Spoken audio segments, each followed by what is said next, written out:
The COVID vaccine reduces sperm worm. On social networks, we have seen messages that claim the coronavirus vaccine are the cause of the drop in sperm quality around the world. It's false. There is no scientific evidence that anti-COVID serums reduce sperm quality.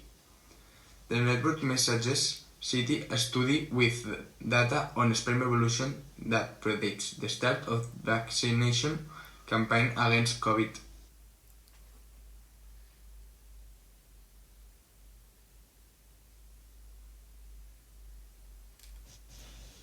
Another fake news is that COVID-19 virus can only be transmitted in areas with hot and humid climates. This is false because based on the evidence so far, COVID-19 virus can be transmitted in all areas, including hot and humid climates. However, there is no reason to believe that cold weather could kill the virus or other diseases, due to the fact that human body temperature always remains at a 36 to 37 degrees Celsius, regardless to external temperature or weather. This is why the most effective way to prevent the virus is cleaning your hands with an alcohol-based hand sanitizer or cleaning them with soap and water. This will eliminate viruses that may be on your hands and prevent infection that may be caused by touching your eyes, mouth, and nose.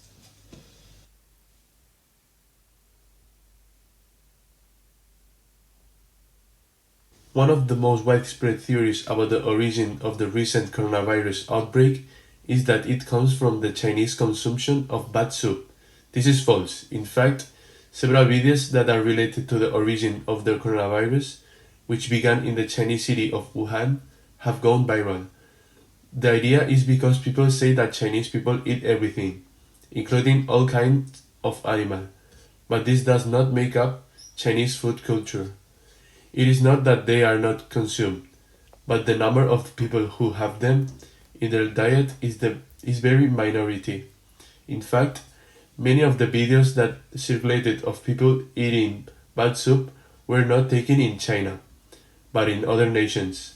However, although bats can be conductors of the coronavirus, it is currently not confirmed that the current outbreak comes from a soup made with this animal. One of the most widespread theories about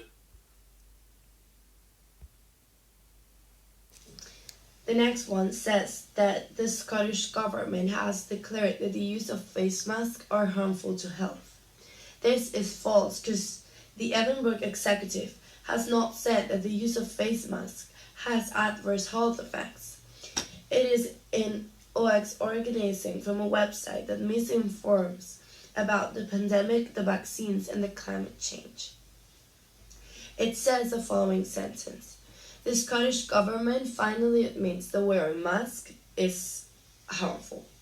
Claims a Telegram message posted on November 30 with more than 16,000 views. The Scottish government has assured that the use of face masks are not harmful. In fact, the word harmful does not appear throughout the text. The document removes the recommendation to wear masks at all times in places such as nursing homes. RTVE has analyzed the Scottish government websites and its social profiles, and there is no record of any message from the executive stating that wearing face masks are harmful. In fact, Scotland continues to recommend the use of face masks in enclosed places and in public places and public transports, because there have been and remain a crucial preventative measure against the spread of COVID-19.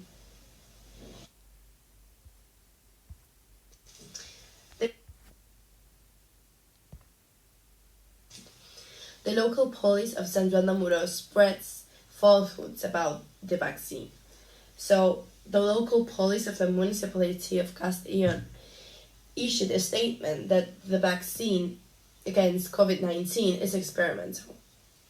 The truth is that it is not experimental and it has passed all clinical trials.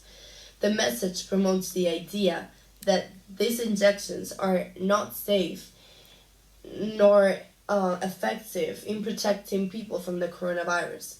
Amos Garcia explains to RTVE that the anti-COVID vaccine has followed the normal pattern that any other vaccine would follow to be on the market and to be implemented in the vaccination calendar.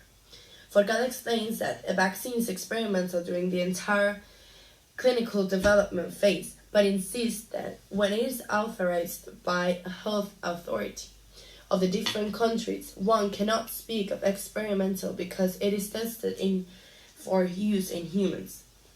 Regarding this type of argument, he indicates that this is the typical language by the anti-vaccinism.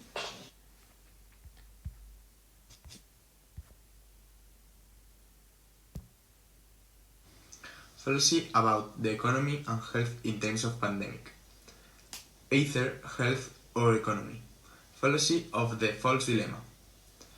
The favorite argument of mentally lazy. It consists of presenting only two options as if no other exists and as if there were no intermediate points, making people think there was no option.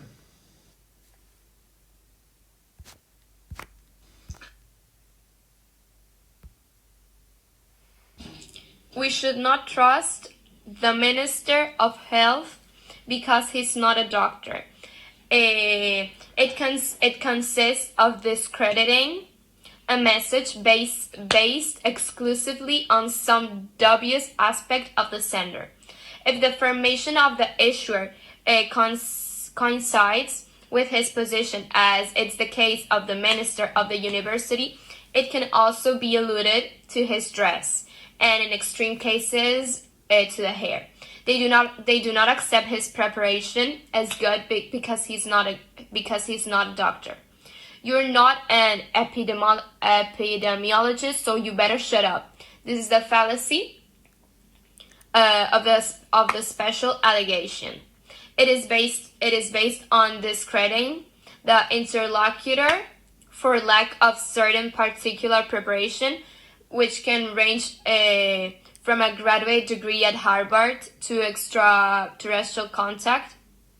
If we demanded training on epidemiology to give an opinion of pandemic and TV, there will only be a news about this fallacy, but given by an epidemiologist, nobody would understand, just the epidemiologist.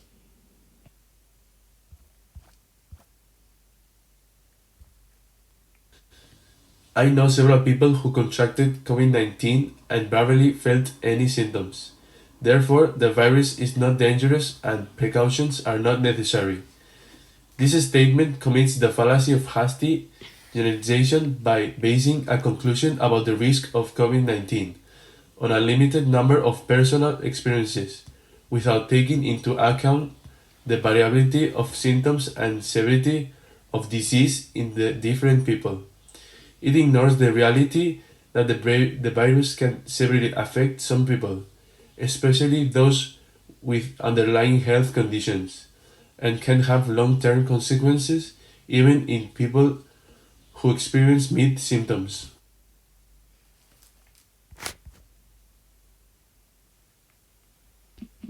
One of the most common fallacies about COVID-19 vaccines is the claim that vaccines alter human DNA.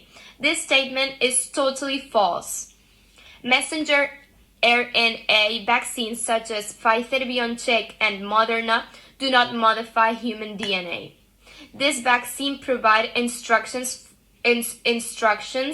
for the body cells to produce a harmless protein that helping the immune system to recognize and fight the virus if it ever comes in contact with it. They do not alter or interact human DNA in any way.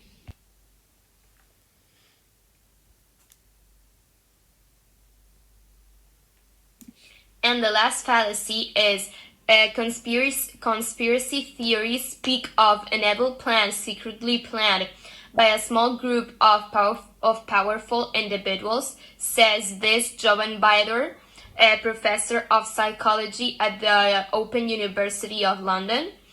An example is the idea that the SARS virus was manufactured by an elite with the aim of eliminating part of the population, implementing an authoritarian government, and creating the new world order.